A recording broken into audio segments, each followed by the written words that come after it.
welcome to an Everyday Canines video. So in this episode I want to talk to you about the grading system at Kennel Club, how it works and how you progress through the various grades.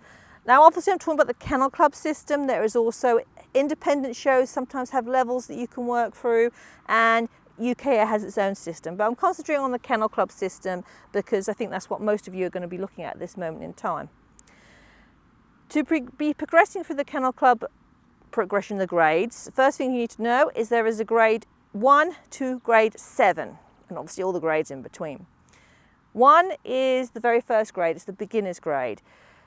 You start there if you've never ever done agility with your dog before and you've never had a win at a show, so that you're grade 1.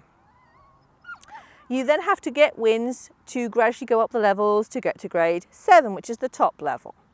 To get from grade 1 to grade 2, you're going to need 2 wins. Now, the important thing to bear in mind is they have to be wins at a Kennel Club licensed show. They have to be with your dog running in a normal competition class at its correct height, so they don't count if it's in any size class where your dog can run at a lower height. And they have to be a clear run. So even if you got round a course and you had 5 faults and you won that class, that does not count to your grade progression, because it has to be a course where you had no faults, where you went perfectly clear. Another thing to bear in mind, it has to be in the time set for the course, so you can get time faults. So say a course was set at 55 seconds and you did the course in 56 seconds, you'd get one fault because it's a 1 second time fault. And again, that wouldn't count to your progression because you've got faults. So it has to be an absolutely clear run and an absolutely clear win. To get up, so you need 2, and at least one of those wins has to be in an agility class. So when you go to a show, you've got a jumping class, and the jumping class consists of jumps, weaves and tunnels. And when you get into an agility class, that's when you have the contact equipment, the seesaw, the dog walk, the A-frame. So you can have plenty of wins at jumping classes, you can have all you like at jumping classes, but you cannot go up to the next grade, to grade 2, unless you've had an agility win. That's important. Once you're into grade 2, you will always start any new dog you choose to run at agility as a grade 2 dog. You will never go back to grade 1. It's impossible to go back to grade 1. So all your future dogs will start at grade 2. What's also important to bear in mind is if you've got 2 dogs you're running, and they've both been in grade 1, they would be, and one of them wins out to grade 2, they automatically take your other dog up to grade 2. So all your dogs will now be grade 2. None of your dogs can be now grade 1 as soon as you've won out into that next grade. So now you're in grade 2. To get to grade 3, you're going to again need 2 wins, and one of them has to be agility. After grade 3, you need to start now having more wins. So that's when you have to start thinking, right, I'm going to have more wins to get up. It gets harder at this stage. From grade 3 to grade 4, you are going to need 3 wins, and 2 of them have to be agility.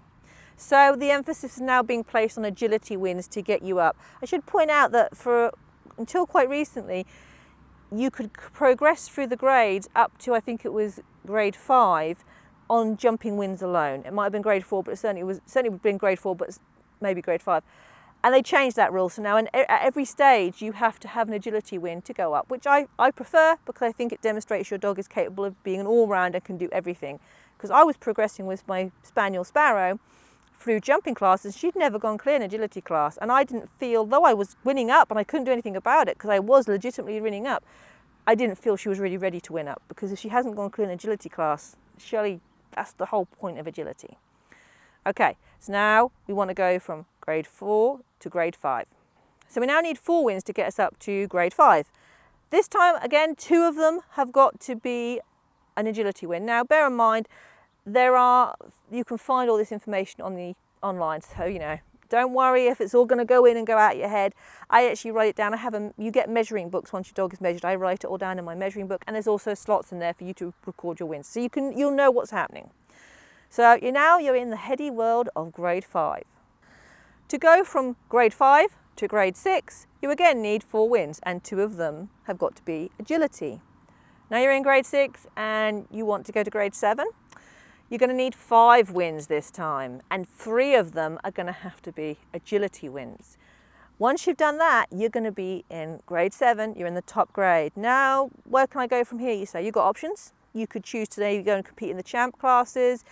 There's some qualifiers that you can only be when you're in the top level, like the British Open, that's the grades 6 and 7. So there's other doors opening to you that you can go on from there. And some people are just happy to get to grade 7 and they're not bothered to go any further than that. But that's how you're going to go through your grades. Now, another thing to think about is you can progress up to grade 4 on points alone.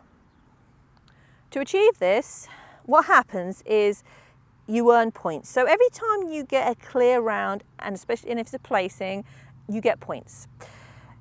Ideally, you want agility points because you get the most points from them, and these go to a thing called your warrant. So you can apply for a warrant, which is where you get letters after your dog's name that says they've achieved their agility warrant bronze, agility warrant silver, etc., etc. It's listed in your, should be listed in the measuring book and other places, so you know what's going to happen. And you can see how your dog progresses, and it gets progressively harder, but of course that's a title your dog will carry all its life, and it's very nice to have that.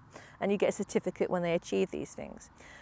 So you get different number of points, firstly from agility classes compared to jumping classes, and secondly dependent on where you place in that class. So you don't get many points, you get like 1 or 2 points for a cleared round that didn't place at all. By placing, I mean that you were listed in the results with a number beside your name.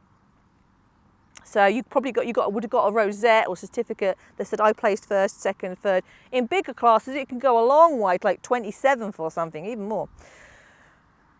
So that's what I'm talking about when you get a placing. That's what I'm talking about. There was an actual number beside your name that said you placed here. Now, of course, we can all look at these and say to ourselves, well, there was 5 dogs. There was 1, 2, 3, and I came 4th. So does that mean I came 4th? No, if there's not a number next to your name. If there's not a number next to your name and it doesn't say that the organisers said and placed you at 4th, even though you came 4th in the listings, that doesn't count as a 4th place. Okay, that's just a clear round. As you accrue these points and you record them, when you get to 100 points, you can choose to go up to the next grade, up to grade 4, on points alone.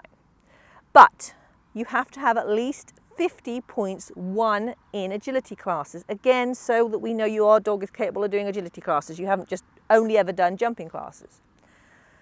Whether you choose to go up on points or not, very much dependent on you. I nearly went up on points with my first dog, Merlin, because we were struggling to get that last win. It wasn't that he was going clear, but he was always at the placings. And I did toy with the idea of putting him up on points. I didn't in the end, and I'm kind of glad he did, because then he won out of his own volition. But, you know, it crossed my mind. Nothing wrong if you choose to do that, that is certainly up to you. You've still got to work for it, because you've still got to get those points. And let's face it, if you're not getting the wins in the classes where you get the good points, you're going to have to work really hard to get those 100 points to go up. So that is another option. As we progress through the grades, another thing to bear in mind is you have a 25-day period after your win into the next grade where you're almost like in a limbo. So you win up, say, to grade 2. You've now got 25 days where you're technically still in grade 2 before you're classified as a grade 3. During those 25 days, if you're entered in other shows, what then happens is that you'll still run them as grade 2. However, you can run those shows and you can win and you still get your rosettes and everything. You can still take the points for your warrant and stuff like that. But those points will not count, those wins will not count, say, to your next grade progression. They don't count for anything in that sense. And they won't count for points for winning out on progression. So you're just in this sort of limbo for 25 days. It's a waiting period, a period of grace, which enables show providers to update your results and your grade to get everything organised. So it's just this little period. Some people moan heavily about it and they want to change the next day. But actually I think it's quite nice to have this. It almost feels like a little pause where you can just really enjoy your agility, because there's absolutely no pressure. It doesn't matter. You just enjoy it. And I really like those 25 days, I have to say. That happens at every stage of the grade, except at grade 7, because there's nothing for you to win into. So once you're at grade 7, you're at grade 7. Other organisations have different forms of progression. At UKA, you progress by a point system, and it is dependent on the various classes that you enter. And once you have so many points at a level, you then go up a grade. So for them there, I believe, I can't remember the exact terms, but it's like starters, novice, that sort of thing. They have words for their levels instead of having numbers.